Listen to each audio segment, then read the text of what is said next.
Welcome back to Havana Media. My name is Boniface Awino, and as usual, I'm going to be your host for today. Now, this evening, there is something that I would like to talk about. I've seen some chaos happening, erupting in Kirinyaga, whereby a pastor was forced to stop the burial and walk away after people started shouting, simply because he refused to give politicians a chance to speak in the burial. Watch this and then I come back so that we can talk about it. It's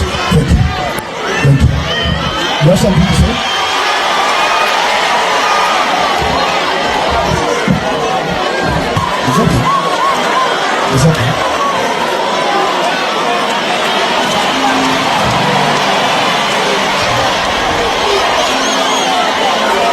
Tunapea nafasi, ninapea na wenzangu, niongea ikiwa sasa.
Chairman.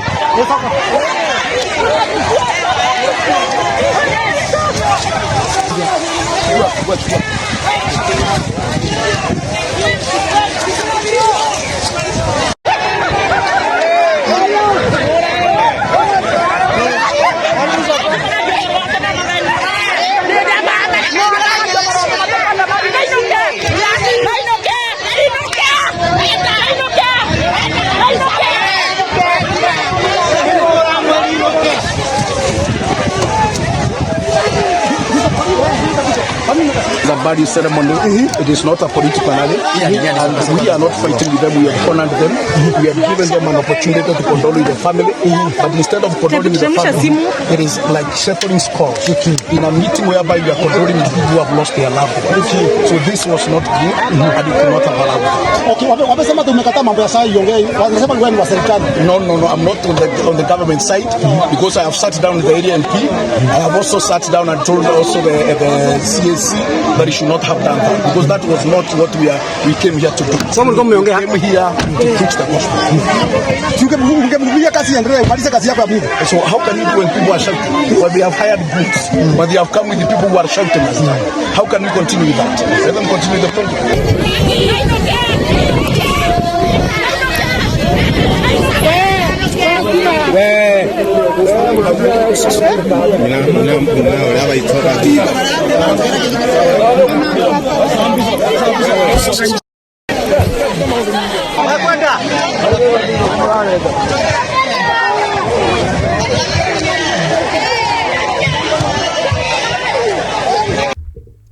Now, I want us to talk, I just want us to reason like Kenyans, and I want us to reason like people who are mature and people who thinks beyond or outside the box.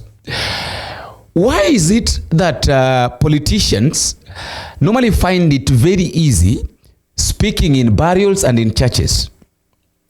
And I asked this, and let me ask you, maybe you didn't listen or you didn't hear me asking this. Let me just ask this, that these politicians that normally go to churches, they go to burials, and then they insist that they want to speak, and then they are given a chance to speak.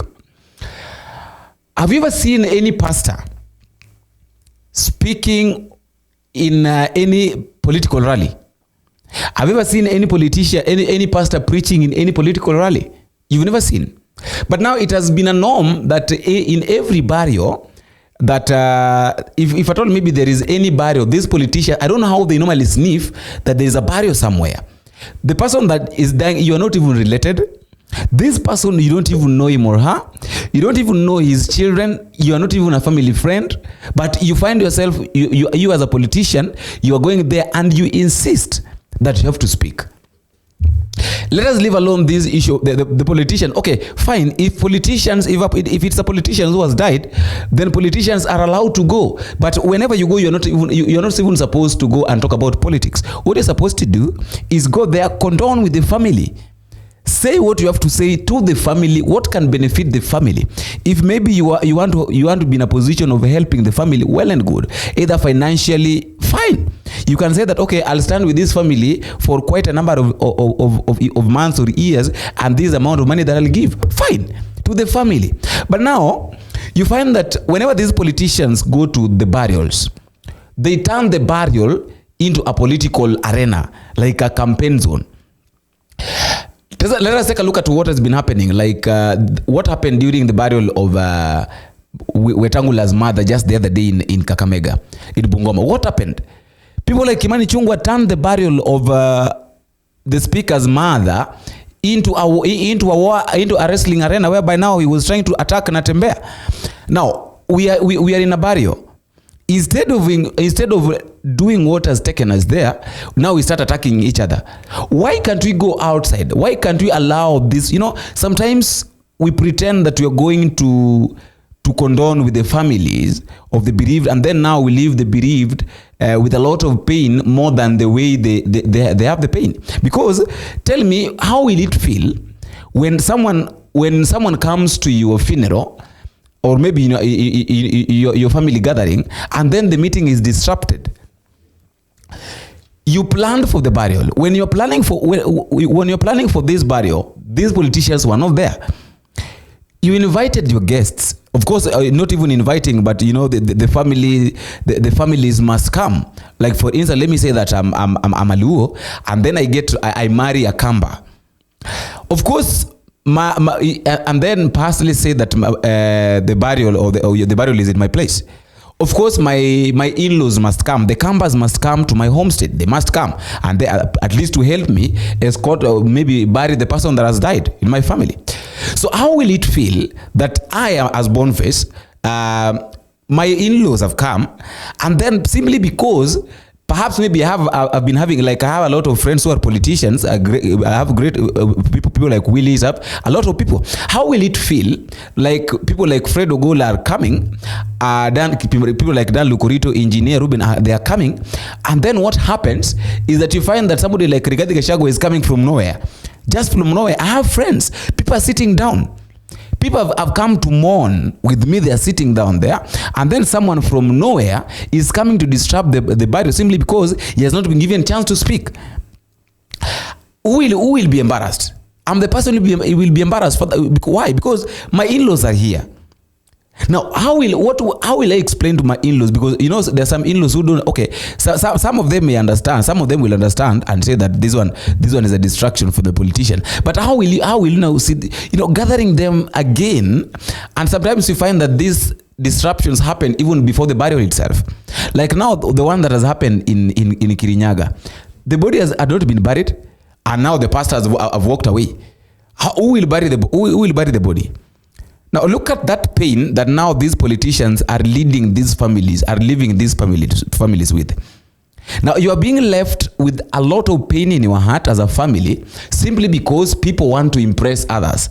And then what is funny is that even the public, people who are not relatives, people who have just come for the burial, they are celebrating while these things are happening. How painful is that? How painful is that? Another thing, I really don't know. Because I've had Boni Khalwale telling the president in Kakamega during Malulu's burial that what the president needs to do, instead of doing the projects in Central, all the projects are supposed to be taken to Western. The development model of Kenya is skewed. Development model is skewed away from Western. As you improve your politics and strengthen, make my politics easy by making sure that you swing the development agenda ikuja Western Kenya so that itoke Central Province where they have everything. Your Excellency, if you do this, it will not be politics. It is because you want to open the economy of Kenya. Opening the economy of Kenya, you have put one straight bullet. Now, I've been asking myself that if at all maybe Rigathi Gachagua is the one who spoke like this, or maybe there is somebody somewhere who said something like this, it will be tribalistic. But now somebody like Boni Khalwale, when he speaks about it, and now this one of Boni Khalwale is direct, that the president should stop. This one is very funny. Like, the president is supposed to stop all the projects that is going to do is doing in Central, take them to Western. And then the president is here telling us that he wants to unite the country. How are you going to unite the country while the people that you're working with are advising you publicly that you should stop doing development in some parts of the country and take those developments to other parts of the country? Okay, let me ask this. What is it that the people of Western have really helped this Kenyan with? Let us now speak the truth.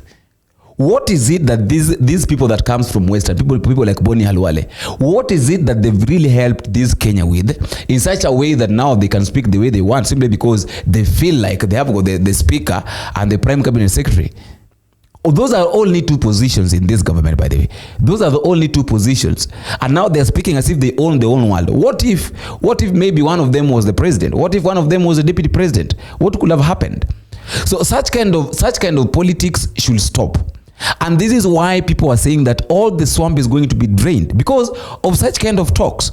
We can't be having people who normally talks about tribalism every now and then. Like the projects are not supposed to be done in some part of the country. Like, people feel like we need this unlike others. When Rigathi Gachagua stands, Rigathi Gachagua is saying that Nairobi County, they're going to make sure that anybody that will be elected in Nairobi County will be from Gema. That is it. Now, when Luos stand, people like Gladys Wanga, when they stand, what they say is that now that is a war that now we are in government, let us enjoy the government. So, are you seeing? It's like right now, it's like God for us all and every tribe for him. It's like every tribe right now is fighting to get something. Why? Every tribe is fighting to get something. Why can't we come together as a nation to build this country? Because if things goes on like this, nothing will be built. As the Bible says that, I think is the Bible says in the book, I think in the book of Matthew, when Nathaniel was asking that, can something really good come out of Nazareth? So it's like, some people normally sit down somewhere, some countries sit down somewhere and ask themselves, like, can something really good come out of this Kenya? That is why we even fail the AU, because the countries that are looking at us, they're saying the way we are behaving, the way we are misbehaving. We cannot control ourselves. If we cannot control ourselves as a country, then what do you think will make other people respect us? We have to respect ourselves. These leaders must respect themselves. They must understand, they must know that this Kenya is bigger than them. That this Kenya is bigger than one tribe. We have got 47 tribes in this country. And if at all now we say that only Kikuyus are supposed to be in government, only Kikuyus are supposed to lead, then other tribes will lack things. If we say that it's only Luos are supposed to be in government, let Raila Odinga together from the presidency going down, Some counties will not have leaders, because you cannot say that somebody like Babu Owino will go and become a governor in Kirinyaga. You can't tell me that Babu Owino will go and become an MP in Central, maybe in Coastal Province. You can't tell me like somebody like Alias and Joho will go and become an MP in Siaya. You can't. So we all need each other. In as much as these guys are trying to separate us, we have to understand that as a country, for this country to grow, we all need each other. All the tribes need each other. So this issue, this song that, oh Mara, oh, we are better than others, you know, we as the people of the mountain, we are the people who are supposed to take the lead. This song of Rigathi Gachagua should stop. And Bonny Khalwale should also stop with this narrative.